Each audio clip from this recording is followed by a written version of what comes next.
तर सध्या स्कूल ठीक करो अभियान देशभर सुरू आहे. अभिजित तितके आणि त्यांचे सहकारी गावागावामध्ये जात आहेत, शाळांना भेटी देत आहेत, तेथील मुख्याध्यापकांना शिक्षकांना प्रश्न विचारत आहेत, ते व्हिडिओ शूट करत आहेत, सोशल मीडिया व्हायरल होत आहेत, त्याच्या प्रिंट मीडिया सुद्धा काही बातम्या होत आहेत, डिजिटल मीडिया सुद्धा काही बातम्या प्रसारित करत आहेत. एकंदरीत सरकारी शाळांची कशी दुरावस्था आहे हे समाजासमोर येत आहे, वास्तव पुढे येत आहे. ही एक चांगली गोष्ट घडत आहे, कारण सरकारी शाळांच्या दुरावस्थेविषयी प्रश्न विचारले गेले पाहिजे.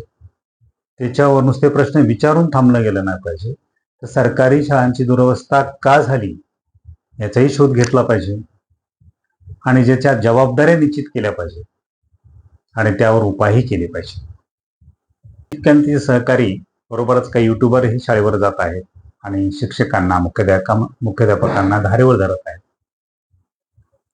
प्रश्न विचारले गेले पाहिजेत, शाळा सुधारल्या पाहिजेत, पण जे काही प्रश्न विचारत आहेत व ज्यांना धारेवर धरलं जात आहे, भौतिक सुविधा निर्माण करणं हे काही शिक्षकाच्या हाती नाही. प्रत्येक शाळेवर शिपायाच्या नियुक्त्या नाही आणि शाळेवर शिपाई नेमणं हे शिक्षकांच्या हाती नाही. काही शाळांच्या शिक्षकांची रिक्त पदे आहेत, त्याच्यावर उपाययोजना करणं हे शिक्षकाच्या हाती नाही. म्हणजे अनेक शिक्षक अभावाच्या परिस्थितीमध्ये, अतिशय प्रतिकूल परिस्थितीमध्ये, अतिशय कमी भौतिक सुविधा प्राप्त असताना आपलं अध्यापनाचं काम करत आहेत, दर्जेदार शिक्षण देण्याचा प्रयत्न करत आहेत आणि त्यांनाच जाऊन धारेवर धरणं, त्यांनाच प्रश्न विचारणं हे तितकंसं बरोबर नाही. काही ठिकाणी शिक्षकही जबाबदार असतील, त्यांनाही प्रश्न विचारले पाहिजे, त्यांनाही जबाबदार धरलं पाहिजे.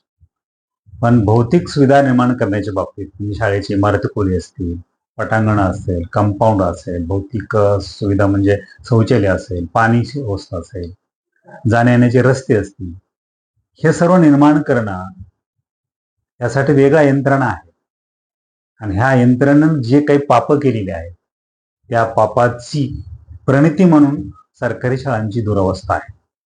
त्याच्यामध्ये काही अधिकारी आहेत, काही पदाधिकारी आहेत, काही गावकारभारी आहेत. ह्या सर्वांना ते प्रश्न विचारले गेले पाहिजे.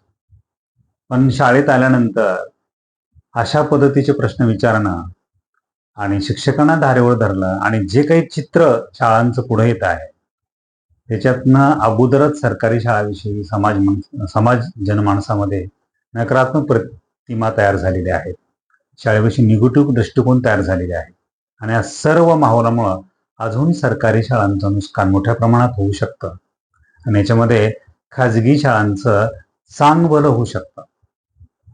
कारण खाजगी शाळांचा भौतिक सुविधा पुरेपूर देण्याचा प्रयत्न असतो, कारण तिथं शिक्षण विकलं जातं आणि त्याच्यामुळे भौतिक सुविधामध्ये खाजगी शाळा वरचढ असतात आणि सरकारी शाळा भौतिक सुविधा बाबतीत मागे असतात आणि त्याचाच फायदा घेऊन पटनोंदणीमध्ये सरकारी शाळांना अनेकदा टार्गेट करून, सरकारी शिक्षकांना टार्गेट करून खाजगी शाळा आपल्या पोळी भाजून घेत आहेत आणि प्राथमिक शिक्षण तर विकतायत, पण आता पूर्व प्राथमिक शिक्षण सुद्धा अगदी चढ्या दराने ते विकतायत आणि त्याच्यामुळं सरकारी शाळा टिकल्या पाहिजेत, सरकारी शाळा सुधारल्या पाहिजेत आणि आपल्या गावच्या शाळा चांगल्या झाल्या पाहिजेत. हे अभियानही चांगलं आहे, स्तुत्य आहे.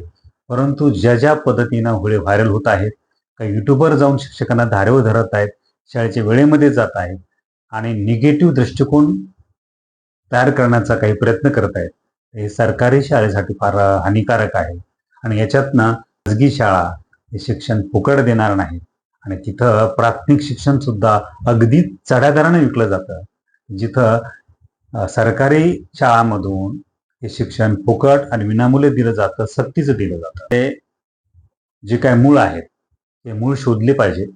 सरकारी शाळांच्या दुरुस्तीला कोण जबाबदार आहे त्याची जबाबदाऱ्या निश्चित केल्या गेल्या पाहिजेत आणि त्यासाठी एक ॲक्शन प्लॅनही तयार असला पाहिजे.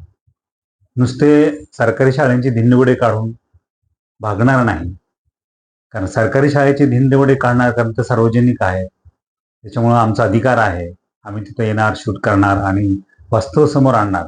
पण सरकारी शाळा सुधारण्याचंही आपलं कर्तव्य आहे. ही सर्वांनी लक्षात ठेवलं पाहिजे. ते विसरता कामा नये. तरच जे स्कूल ठीक करू अभियान जे आहे त्या दोन्ही बाजूनी जर चाललं, म्हणजे कर्तव्य आणि अधिकार या दोन्ही गोष्टीची सांगड घातली आणि जबाबदाऱ्या निश्चित करून योग्य यंत्रणेला जर धारेवर धरलं तरच हे अभियान यशस्वी होऊ शकतं. तुम्हाला काय वाटतं? नक्की कमेंट करून कळवा. लाईक करा, शेअर करा. जर माझं चॅनल सबस्क्राईब केला नसेल तर जरूर सबस्क्राईब करा. धन्यवाद.